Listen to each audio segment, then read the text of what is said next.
Grade 11 Organic Chemistry, Methods of Provision of Alkanes. Alkane Topo Nilamyap. Methods of Provisions of Alkane. Alkane Tote Needy Mapioke. Taruvirane Asabia needed the meat work. Yeji essential visity nene lipio piajan. Sura lime. A mixture of calcium oxide, lime and sodium hydroxide. Sura lime look correct. Lime look correct. Tone calcium oxide ne sodium hydroxide yotare yogo.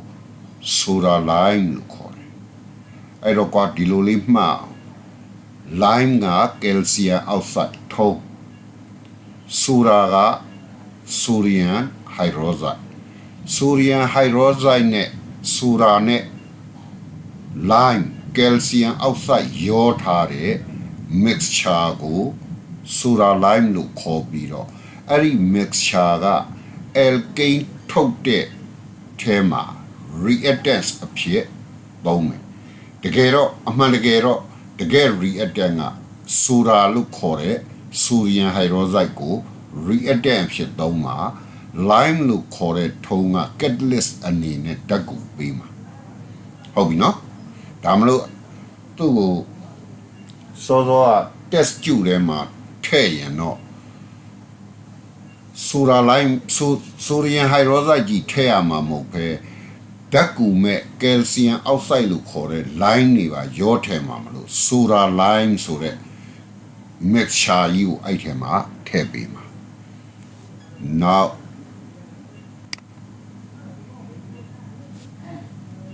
acid နဲ့ salt တွေရဲ့အကြောင်း CH3COOH ethanolic acid သူ့ရဲ့နာမည်အရင်အုပ်စုအနေနဲ့သူ့ဂရုအနေနဲ့ပြောရရင် carboxylic acid ပေါ့ CH3COOH နာမည်က ethanolic acid သူက carboxylic acid အုပ်စုဝင်အခုဒီမှာအဓိကပြောချင်တာ acid တွေကတဲ့အခုအနီရောင် hydrogen လေးတွေပြုတ်သွားပြီးကျန်နေတဲ့အဖြူရောင် CH3COO ကို acid radical လို့ခေါ်တယ်သူ့ရဲ့နာမည်တွေက IC နဲ့ဆုံးတဲ့ acid တွေမှန်ရင် ATE နဲ့ပြောင်း ATE ကိုပြောင်းတယ် OUS နဲ့ဆုံးရင် IDE ကိုပြောင်းတယ်ထားပါတော့ဒီမှာတော့ IC နဲ့ဆုံးတဲ့ acid မလို့ ATE ကိုပြောင်းတယ် ethanolic acid ကနေ acid radical ဖြစ်သွားရင် ethanol CH3COO acid က hydrogen ပြုတ်ရင် acid radical ဖြစ်ပြီး acid radical ကို metal နဲ့ပေါင်းရင် salt compound ရတယ်အဲ့တော့ CH3COO ကို sodium နဲ့ပေါင်းမယ် CH3COO Na sodium ethanoate နာမည်က sodium ethanoate ဖြစ်ပြီးတော့ compound မျိုးစားက salt compound ဖြစ်တယ်အဲ့တော့ပြန်အနှစ်ချုပ်မယ် acid hydrogen ပြုတ်သွားရင်ကျန်နေတာကို acid radical လို့ခေါ်တယ် acid radical က metal တစ်ခုနဲ့ပေါင်းပြီးရင် salt compound ဖြစ်တယ်ဒီမှာနာမည်လေးတွေပါတွဲစင်လာတော့ IC နဲ့ဆုံးတဲ့ acid မှန်သမျှ acid radical ပြောင်းရင် ATE နဲ့ပြောင်းပြီးတော့ salt compound လည်းဖြစ်သွားရော metal နာမည်ခေါ် acid radical နာမည်ခေါ်ဒါပဲတခါ inorganic acid တွေကဒီပု္ပ္ပစာမှာဒီသင်ခန်းစာမှာလည်းအကျုံးဝင်မဲ့ carbonic acid အကြောင်းပြောလိုက်ချင်သေးတယ် H2CO3 carbonate acid အဲ့ဒါက acid မျိုးစားပဲ acid ဒီမှန်ရင် hydrogen ပြုတ်ရင်ကျန်နေတာကို acid radical လို့ခေါ်တယ်အသေးစိတ်များပြောရမယ်ဆိုရင် carbonic acid ဆိုတာ hydrogen နှလုံးပါတဲ့ acid hydrogen တစ်လုံးပြုတ်ပြီး HCO3 ဆိုလဲ acid radical ပဲနှလုံးပြုတ်သွားလဲ CO3 ဖြစ်နေရင်လဲ acid radical ပဲ ပြောချင်တာမူလ acid က hydrogen တစ်လုံးတော်၎င်းနှလုံးတော်၎င်းပြုတ်သွားပြီးကျန်နေတာတွေကို acid radical လို့ခေါ်တယ်နာမည်ကိစ္စ IC နဲ့ဆုံးတဲ့ acid မှန်သမျှ acid radical ပြောင်းရင် ATE နဲ့အဆုံးသတ်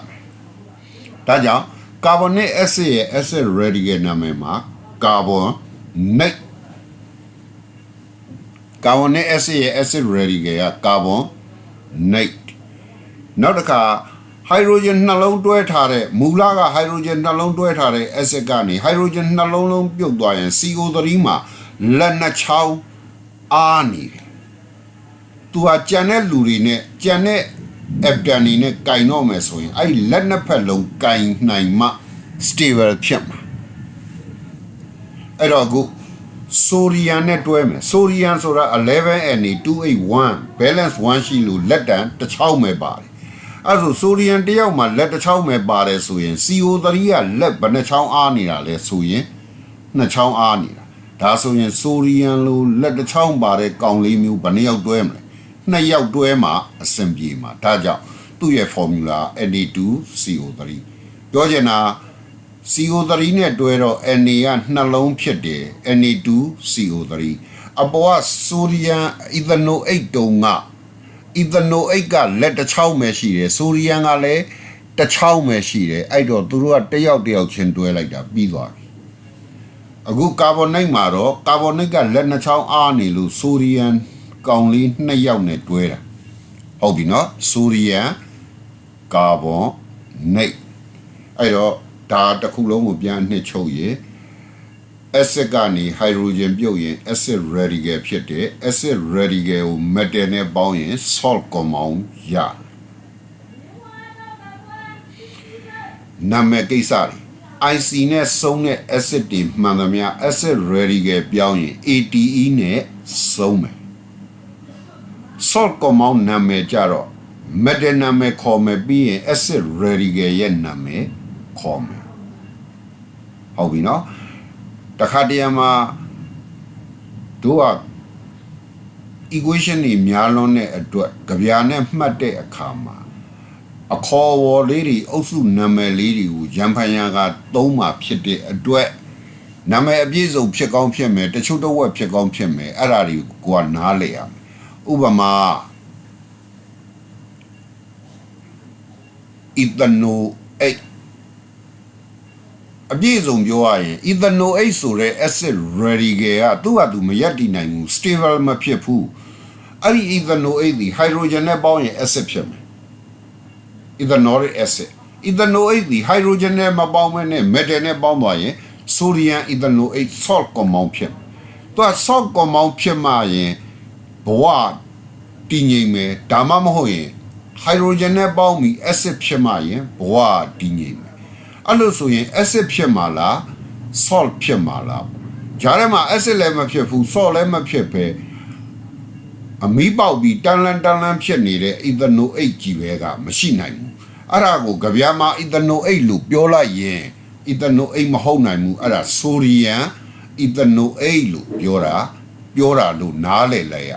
တခါအဲ့မဲ့ sodium ethanoate ကို ethanoate လို့တော့မခေါ်နိုင်တော့ဘူး noate လို့ပြောလိုက်ရင်လေethanoate ပါလို့နားလည်စေချင်ဟုတ်ပြီနော် now periodic table မှာ group 7မှာရှိနေတဲ့ element တွေကို fluorine chlorine bromine iodine တွေကိုသူတို့ရဲ့ group နာမည်ကို halogen လို့ပေးထားတယ်အဲ့ဒီ group ထဲမှာပါဝင်တဲ့ element တွေက fluorine chlorine bromine iodine fluorine chlorine bromine iodine တွေပါတဲ့အကောင်ကို halogen group လို့ခေါ်မယ်ဟုတ်ပြီအဲ့ဒီ halogen group တွေကိုမှ hydrogen တွေနဲ့တွဲတဲ့အခါ hydrogen chloride hydrogen bromide hydrogen iodide အဲ့ဒီ hydrogen ကိုပဲရေဝါအဖြစ်ကွာတဲ့ halogen တွေကဘယ်သူနဲ့ဖြစ်ဖြစ်ဘုံနာမည်ပေါ့အုပ်စုနာမည်ပေါ့တယောက်နဲ့တွဲလဲရအောင် hydrogen ကို halogen နဲ့တွဲတဲ့အခါမှာ hydrogen halogen လို့မခေါ်တော့ပဲအပေါ်က chloride bromide iodide လို့ခေါ်ခဲ့တယ်လို့ halogen ကိုလည်း halide လို့ခေါ်မယ်ဒါကြောင့် hydrogen halide ဆိုဒီမှာ မင်းကိုဟိုက်ဒရိုဂျင်ဟေးလိုက်လို့ပြောလိုက်ရင် HCl လည်းဖြစ်နိုင်တယ် HBr လည်းဖြစ်နိုင်တယ် HI လည်းဖြစ်နိုင်တယ်အဲ့ဒီအုပ်စုဝင်နေတဲ့ကတယောက်ယောက်ဖြစ်နိုင်တယ်ပေါ့ဟုတ်ပြီနော်ဟိုက်ဒရိုဂျင်ဟေးလိုက်ဆိုတာကတအုပ်စုလုံးရဲ့ဘုံနာမည်တဦးချင်းစီရဲ့နာမည်ဆိုရင်တော့ဟိုက်ဒရိုဂျင်ကလိုရိုက်ဟိုက်ဒရိုဂျင်ဘရိုမိုက်ဟိုက်ဒရိုဂျင်အိုင်အိုဒိုက်အဲ့ဒီ၃ယောက်လုံးနဲ့ဆိုင်တဲ့ဘုံနာမည်ဆိုရင်ဟိုက်ဒရိုဂျင်ဟေးလိုက်အဲ့လိုဆိုရင်ဟေလိုဂျင်ဆိုဒီမှာဖလိုရင်းရောကလိုရင်းရောဘရိုမီရောအိုင်အိုရင်းရော element ၄ခုလုံးကိုကိုစားပြုတဲ့နာမည်ဘုံနာမည်ဟုတ်ပြီစောစောတုန်းကဟိုက်ဒရိုဂျင်ကလိုရိုက်ဟိုက်ဒရိုဂျင်ဘရိုမိုက်ဟိုက်ဒရိုဂျင်အိုင်အိုဒိုက်တို့သည်အင်အော်ဂဲနစ်အခန်းမှာသင်ခဲ့စဉ်တုန်းကအဲ့ဓာတွေကိုအောက်ဆီဂျင်မပါတဲ့အက်ဆစ်အုပ်စုတွေဖြစ်တယ်သူတို့ကိုနာမည်က2မျိုးခွဲပေးထားတာအက်ဆစ်အကြီးအဖြစ်ရှိနေရင်ဟိုက်ဒရိုကလိုရစ်အက်ဆစ်ဟိုက်ဒရိုဘရိုမစ်အက်ဆစ်ဟိုက်ဒရိုရစ်အက်ဆစ်ဆိုပြီးတော့ခေါ်ပြီးတော့ gas အနေနဲ့ရှိရင်ဟိုက်ဒရိုဂျင်ကလိုရိုက်ဟိုက်ဒရိုဂျင်ဘရိုမိုက်ဟိုက်ဒရိုဂျင်အိုင်အိုဒိုက်လို့ခေါ်တယ်ဘယ်လိုပဲပြောပါ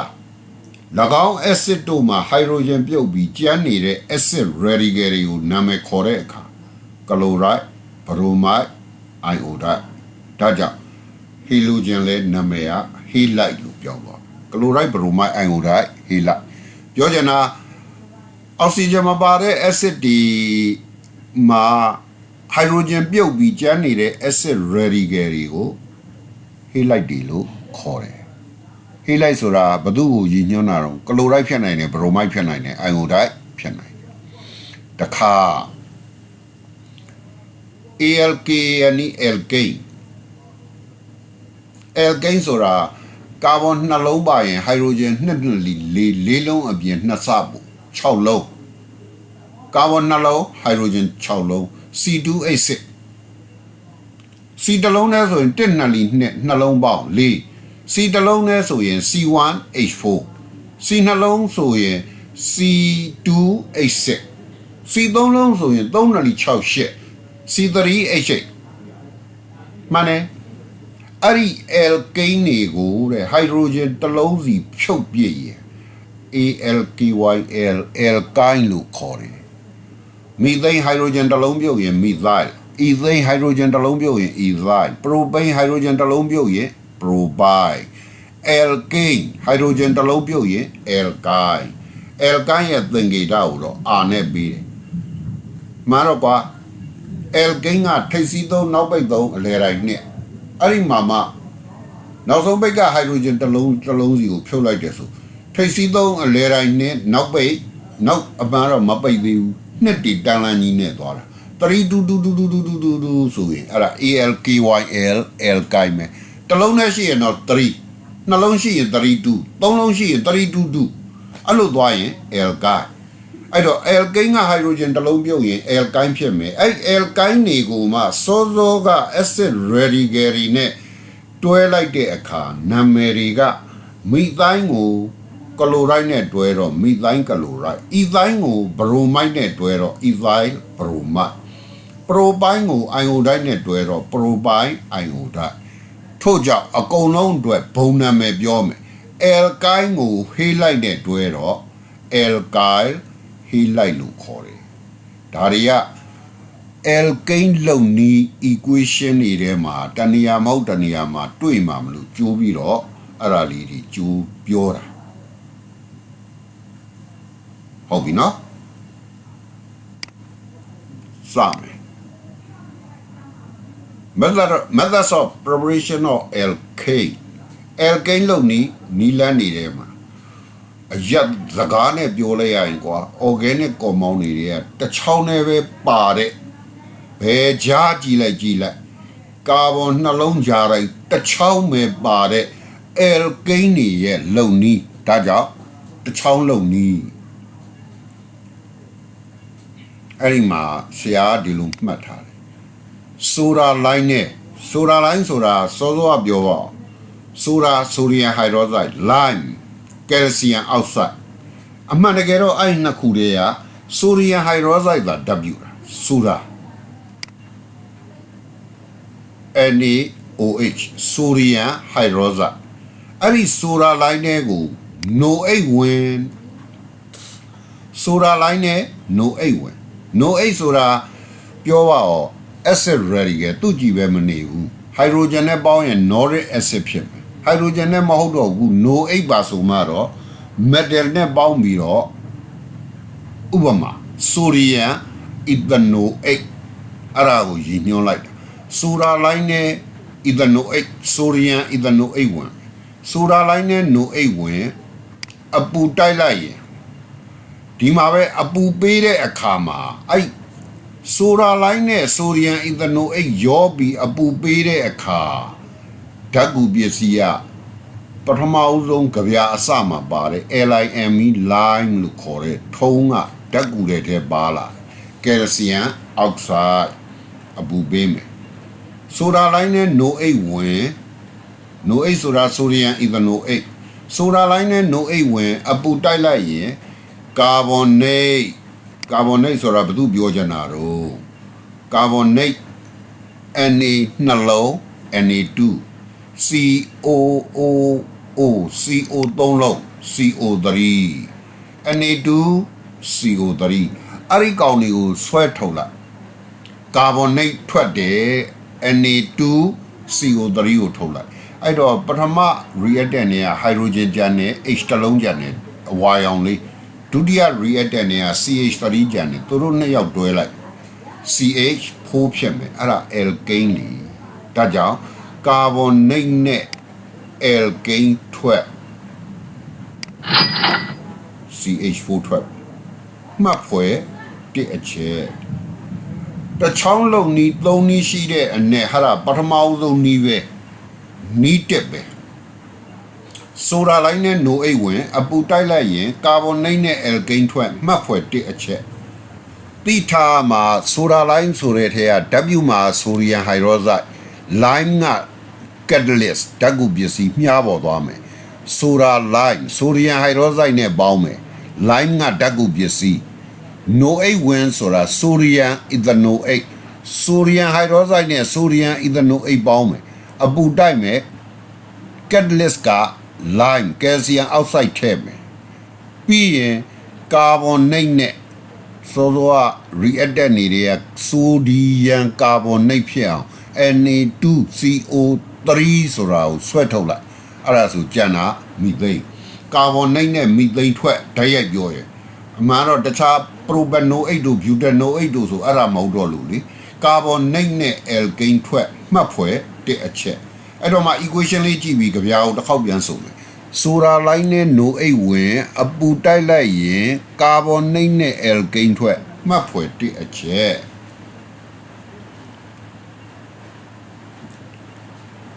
alkene နှစ်ချောင်း alkene ဆိုတာ ene ဆိုတာနှစ်ချောင်းဆိုတာနှစ်စတိတိရှိ ene နှစ်ချောင်းနှစ်စတိတိဘာနှစ်စတိတိကာဗွန်ရေတွက်တဲ့ဟိုက်ဒရိုဂျင်ရေတွက်ကနှစ်စတိကာဗွန်နှလုံးဆိုဟိုက်ဒရိုဂျင်၄လုံးကာဗွန်၃လုံးဆိုရင်ဟိုက်ဒရိုဂျင်6လုံးအဲ့တော့ alkene ကဥပမာ propane CH3CH double bond CH2 CH3CH double bond CH2 alkene နှစ်ချောင်း hydrogen alkene နှစ်ချောင်းကို hydrogen နဲ့ပေါင်းမယ်ဒါဆိုရင် propane အပေါင်း hydrogen လို့ရေးလိုက်မယ် alkene နှစ်ချောင်း hydrogen nickel 300ဝင် nickel ဆိုတဲ့သတ္တုကို catalyst အဖြစ်အသုံးပြီးတော့အပူချိန်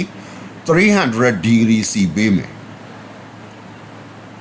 alkene နှစ်ချောင်း hydrogen nickel 300ဝင်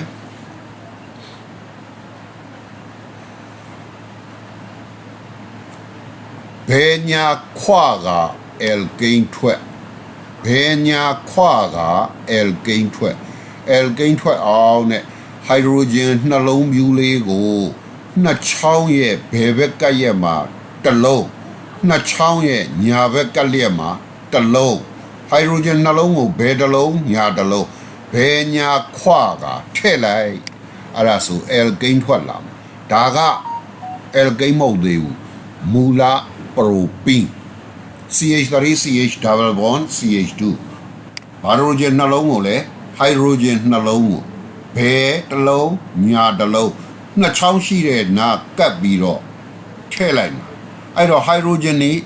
တစ်လုံးစီတိုးသွားပြီနှစ်ချောင်းကလည်းတစ်ချောင်းဖြစ်မယ်ဟုတ်ပြီနော်ဟိုက်ဒရိုဂျင်ကလည်းတစ်လုံးစီတိုးတယ်နှစ်ချောင်းကလည်းတစ်ချောင်းဖြစ်မယ်အဲ့လိုဆိုရင်ဒါမျိုးလေးဖြစ်သွားမှာ CH3 CH2 CH3 အဲ့ဒါ alkane ပဲလေတနည်းအားဖြင့် propane ပေါ့ဘယ်ညာခွက alkane ထွက်မှတ်ဖွယ်နှစ်အချက်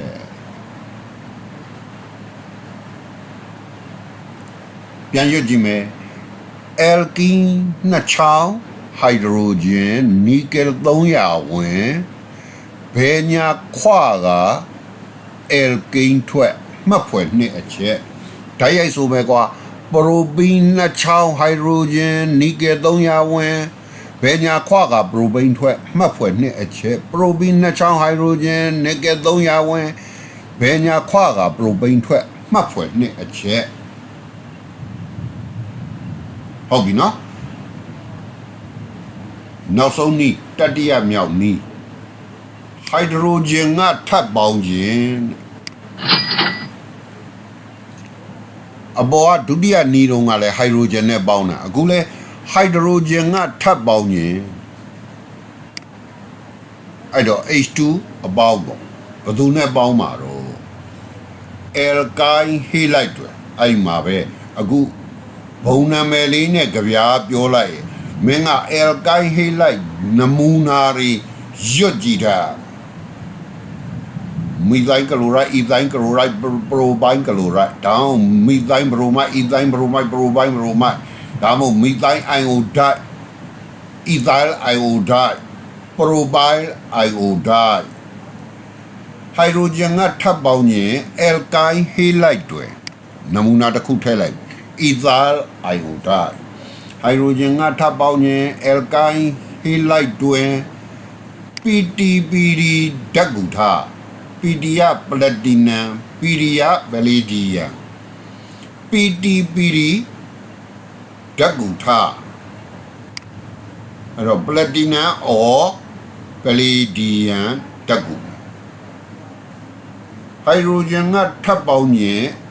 ethyl iodide တွင် PTPD ဓာတ်ကူထား ethyl ဆိုတော့ ethane propyl ဆိုတော့ propane ဒီလိုဟိုက်ဒရိုဂျင်နှလုံးရှိတာကိုထိတ်ဆုံးကဟိုက်ဒရိုဂျင်နှလုံးအဲ့ဒီကတစ်လုံးကိုဟိုက်ဒရိုဂျင်နှလုံးကတစ်လုံးကို CH3 CH2 နဲ့သွားပေါင်းမယ်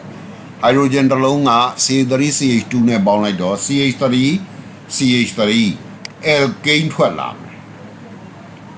ethane ပေါ့ ethane ကဆိုတော့ ethane alkane ထွက်လာမယ်ဟုတ်လားပြန်စမယ်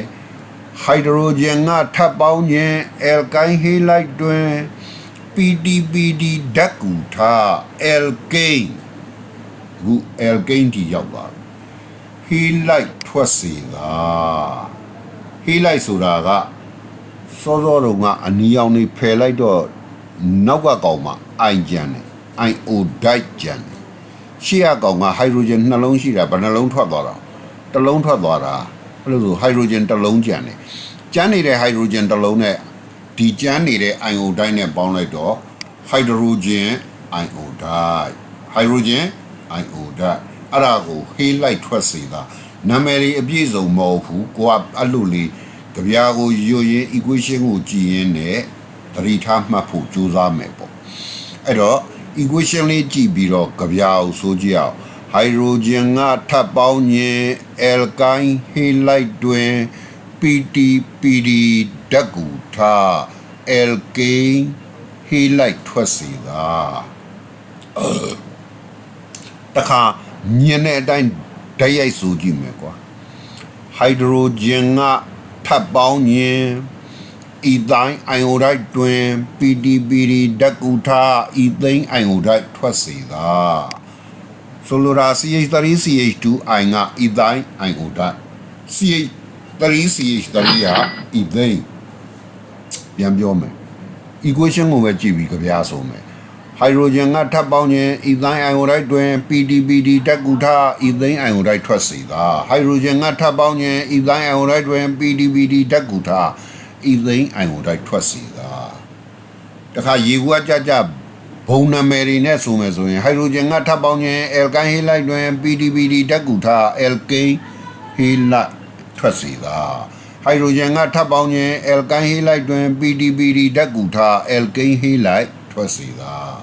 အဲ့တော့ဘုံနာမည်တွေအများစုသုံးပြီးတော့ဒီ preparation 3နည်းကိုပြန်ဆိုကြည့်မယ် equation တွေကိုပဲကြည့် soda line နဲ့ NO8 ဝင်အပူတိုက်လိုက်ရင်ကာဗွန်နိတ်နဲ့ alkane ထွက်မှတ်ဖွဲ့တဲ့အချက် alkane နှစ်ချောင်း hydrogen nickel 300ဝင်ဘယ်ညာခွက alkane ထွက်မှတ်ဖွဲ့နှစ်အချက်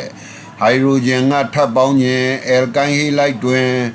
PDBD ဓာတ်ကူထား alkane halide ထွက်စေသာပြန်စမယ် soda line နဲ့ NO8 ဝင်အပူတိုက်လိုက်ရင်ကာဗွန်နိတ်နဲ့ alkane ထွက်မှတ်ဖွဲ့တဲ့အချက် alkane နှစ်ချောင်း hydrogen nickel 300ဝင်ဘယ်ညာခွက alkane ထွက်ဘယ်ညာခွက alkane ထွက်မှတ်ဖွဲ့နှစ်အချက် hydrogen ကထပ်ပေါင်းခြင်း alkyne halide တွင် PDBD ဓာတ်ကူထား alkane halide ထွက်စေသာအဲ့ဒါဟာတဲ့ alkane လုံးနီး3နည်းရှိပါလေအဲ့ဒီ3နည်းကိုဒီအခုညင်းနေရတဲ့ screen မှာကြပြားတွေရော equation တွေရောနေတော့ equation ကြီးတက်ကလေးပြန်ကြည့်ကြည့်အောင် methods of preparation of alkanes soda line နဲ့ NO8 ဝင်အပူတိုက်လိုက်ရင်ကာဗွန်နိတ်နဲ့ alkane ထွက်မှတ်ဖွဲ့တဲ့အချက်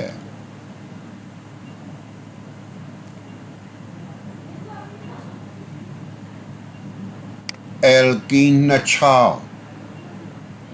hydrogen nickel 300တွင် alkene နှစ်ချောင်း hydrogen nickel 300တွင်ဘယ်ညာခွက alkane ထွက်ဘယ်ညာခွက alkane ထွက်မှတ်ဖွဲ့နှစ်အချက် hydrogen ကထပ်ပေါင်းခြင်း alkyne halide တွင် PDBD ဓာတ်ကူထား alkane halide ထွက်စေသာsoda line နဲ့ NO8 ဝင်အပူတိုက်လိုက်ရင်ကာဗွန်နိတ်နဲ့ alkane ထွက်မှတ်ဖွဲ့တဲ့အချက် alkene နှစ်ချောင်း hydrogen nickel 300တွင်ဘယ်ညာခွက alkane ထွက်မှတ်ဖွဲ့နှစ်အချက် hydrogen ကထပ်ပေါင်းခြင်း alkyne halide တွင် PDBD ဓာတ်ကူထား alkane halide ထွက်စေသာအခု equation ရပြီဆိုရင်ဒုတိယတစ်ဆင့် reaction name တွေအကြောင်းတခါတရံမှာ reaction name ပြီးတော့ equation တစ်ချောင်းလောက်ရေးပြပါလို့ခိုင်းတတ်တယ်ဒါမှမဟုတ်ဒီ equation ကိုရေးပါဆိုပြီးခိုင်းပြီးတော့မှ name the reaction ကိုလည်းနာမည်ပြောပါလို့မိတတ်တယ်အဲ့လိုဆိုရင်အပေါ်ကပထမတစ်ချောင်းမှာတော့မင်းတို့ကို reaction name ပေးမထားဒုတိယအကြောင်းကစပြီးတယ်တော့ရိုးရိုးလေးပါ ethene propene butene pentene alkene တွေကို hydrogen ပေါင်းလို့တဲ့အဲ့ကောင်ကိုနာမည်ပေးတော့ hydrogen ပေါင်းခြင်း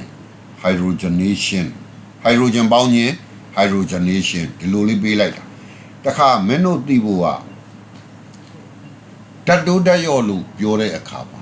အောက်ဆီဂျင်တိုးရင်ဓာတ်တိုးတယ်အောက်ဆီဂျင်နဲ့ဟိုက်ဒရိုဂျင်ကပြောင်းပြန်အောက်ဆီဂျင်တိုးရင်ဓာတ်တိုးတယ်အောက်ဆီဂျင်ရော့ရင်ဓာတ်ရော့တယ်အဲ့ဒါရဲ့ပြောင်းပြန်ဟိုက်ဒရိုဂျင်ကြတော့ဟိုက်ဒရိုဂျင်တိုးရင်ဓာတ်ရော့တယ်ဟိုက်ဒရိုဂျင်ရော့ရင်ဓာတ်တိုးတယ်အဲ့တော့ဒီမှာ ပရိုပင်းဆိုတဲ့ထဲကိုအဝါရောင်ဟိုက်ဒရိုဂျင်လေးနှလုံးကိုဘယ်တစ်လုံးညာတစ်လုံးဝင်သွားတဲ့အချိန်မှာပရိုပင်းကပရိုပိန်းဖြစ်တယ်ပြောချင်တာပရိုပင်းရဲ့ခန္ဓာကိုယ်ထဲကိုဟိုက်ဒရိုဂျင်နှလုံးသွင်းထည့်လိုက်လို့တစ်ဖက်ကဟိုက်ဒရိုဂျင်ပေါင်းခြင်းဟိုက်ဒရိုဂျနေရှင်းလို့ခေါ်တယ်လို့တစ်ဖက်ကပရိုပင်းကနေပရိုပိန်းဖြစ်ခြင်းသည်ဟိုက်ဒရိုဂျင်နေပရိုပင်းရဲ့ခန္ဓာကိုယ်ထဲကိုဟိုက်ဒရိုဂျင်နေတိုးလာတာဟိုက်ဒရိုဂျင်နေတိုးလာရင်အဲ့ဒါဓာတ်ရော့တာပြောင်းပြန်ပြောရတယ်ဓာတ်ရော့တာဒါကြောင့် reduction ဖြစ်တာဘယ်သူ reduction ဖြစ်တာတော့ပရိုပင်းတကယ်တော့အဲ့ဟိုက်ဒရိုဂျင်နေမစားခင်ကဘာမှမဖြစ်ဘူးဟိုက်ဒရိုဂျင်နေစားတော့သူ့ခန္ဓာကိုယ်ထဲဟိုက်ဒရိုဂျင်အဝါရောင်လေးတွေဝင်သွားတယ်ဒါကြောင့်ပရိုပင်းဓာတ်ရော့သွားတယ်ဒါကြောင့် reduction of alkene တော့မဟုတ် hydrogenation reduction of hydrogen ပေါင်းလို့ hydrogenation တော့မဟုတ် reduction of alkene တော့ပေါ့လားဒါမှမဟုတ် hydrogenation of alkene alkene ကို hydrogen ပေါင်းခြင်းဒါမှမဟုတ် reduction of alkene alkene ဓာတ်ရော့သွားခြင်း alkene ဓာတ်ရော့ရဲဆိုတာ hydrogen တွေတိုးလာတာ hydrogen ဆိုတာကဓာတ်ရော့စေတဲ့ agent မျိုးတွေနောက်တစ်ခုနောက် reaction တစ်ခုကိုနာမည်ပေးမယ်သူလဲ hydrogen ပေါင်းတာပဲတဲ့ဘယ်ထဲကိုလဲ alkyl halide ကိုအဲ့လိုဆို alkyl halide ကို hydrogen တွေပေါင်းရင် hydrogen တွေဝင်သွားရင်ဓာတ်ရော့တာပေါ့ဝင်လာဝင်တယ်လေ CH3CH2 က CH3 ဖြစ်သွားတာ hydrogen တိုးသွားတာဒါကြောင့် alkyl halide